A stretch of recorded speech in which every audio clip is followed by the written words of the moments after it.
антологиялар ғана басатын бір әдемі жыр оқыды жас ақын.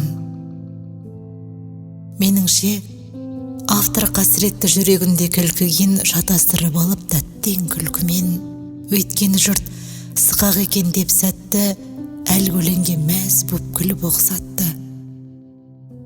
Ойын арзан, күлкі қымбат емес пе?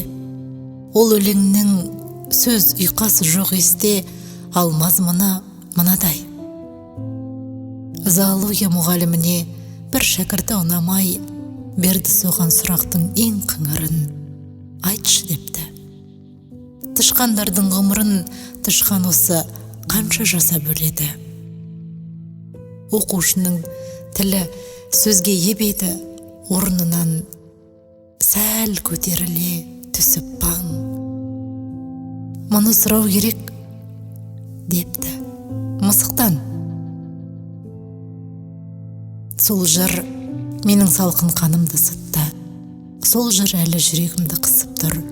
Сол жырдан соң жауыздық боп көрінді бүкіл болмыс тіршілігі мысықтың. Қалай, неге, аш күшік боп бұл сұрақ ірге жақты тырнап жатыр қыңсылап. Неге дедім? Тым мазасыз бұл неге? Тышқандардың қанша өмір сүрерін арасында мысық қана білеме? Неткен ауыр тағдыр еді. Марқайып, жыр жазғанша ақын сен де тартайып, ғұмыр мекен тышқандардың ғұмыры тым құрыса өле алмаса қартайып. Неткен сұмдық. Жәндіктерде тірі жан, тірі жанды тірілерше ұғынам. Жүрек байғыз тулап, ұрып, ұшып тұр, тышқан құсып алдындағы мысықтың. Тұла бойың шымырлайды, қағып тастап кекілді. Мұн өмірде бақыт тауып не түрлі, сенің бүйтіп жүргеніңді жігітім әлдегімнің тоқтығынан секілді. Адамдардың орта жасын есептеп, жазылған том жүк боларда есекке. Бір елде 50, бір елде 60, бір елде қатысты екен еңбек тұрмыс жігерге. Керегіне балашып, ақ сақалы Кавказ-шыңмен жарасып, отыр қария 160-тан әрасып. 130-ға биыл шыққан баласын жастық үшін кешіріп, жеті әйелді қазанның иесі ғып жетеуінде қартайтыпты. Соңғы тойда сыр беріпті, бірақ бұл түсіргенде 140-шы келінін коньяк ішіп қартайдым деп жылапты. Ғұмыр деген осы емес пе, досым? Ал 200 аз қарағанда осыған. Адам ата 900 жыл жасаған. Адам, қай кезде де осы адам. Ал біреудің орта жасы, арасы тәбетіне байланысты мысықтың. Адам, жәндік. Пысықтың ойлап тапқан заңы да емес, сірә сұм тағдыры шығар. Тағдыр мені тосып ал, тынысымды сана бастап осыдан қанша мәрте соғар екен жүрегім. Бірақ мысықтардан шошынам. 25-те менің әкем түсіпті тырнағына соғыс деген мысықтың. Орта жасы 25 қой сонда оның. 20 миллион қыршын ғұмыр сөнгелі 35 жыл. Орта жасын солардың есептеген кім бар? Қайғым болар. Қанша миллион жесір ана жалғыздықпен егесті, қанша миллион бала кесіз боп өсті, жазып көрсем нольдің өзін жеткіз алар емеспін.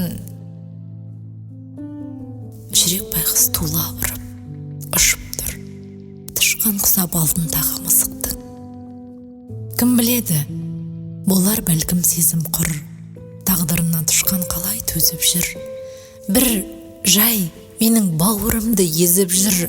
Жауыздық пен арамзалық бүгінде әр есіктің түбінде аузын аңдып, әр іннің, әр елдің бірі сылдыратып бұтасын, аш мысық боп дүниені кезіп жүр. Сақтан, адам. Жәндіктердің қазасында қайғығып, жас төгетін жаның сенің мәлімді, тек қартайып өлетұғын кәдімгі орта жастан өзің қалма айырылып. Біреулер жүр, серттен сырғып таясап, сенбейді олар, біз жәндікті аясақ. Мысық тәбет, мысық тілек, мысық көз, мысық тірлік, мысық табан саясат. 90 жаста әжем өлді. Бар үзгі тілек оның қыршын кеткен тәрізді. Тілек, үміт қартайғанда ғана ажал жарасады. Әрине ақыл ажал дойлап арымас. 70-те жас емес адам жарымас. Мотор өмір өрге тартып тұрғанда бар ерден әрі бас. 90, 70, 80, 100-де кәрі жас. Бірақ өлу үшін бәрі жас. Өлімге кім мойынсынар? Көңілдің сәл толқуы бар демесең, өлім дойлау торығудан демесер, ажал қадам қарсы шапса, ол несе тіршілікті сүймегеннен емес ол. Өмір атты мынау ұлы базарда ұлықпанша мың жасасаң аз олда.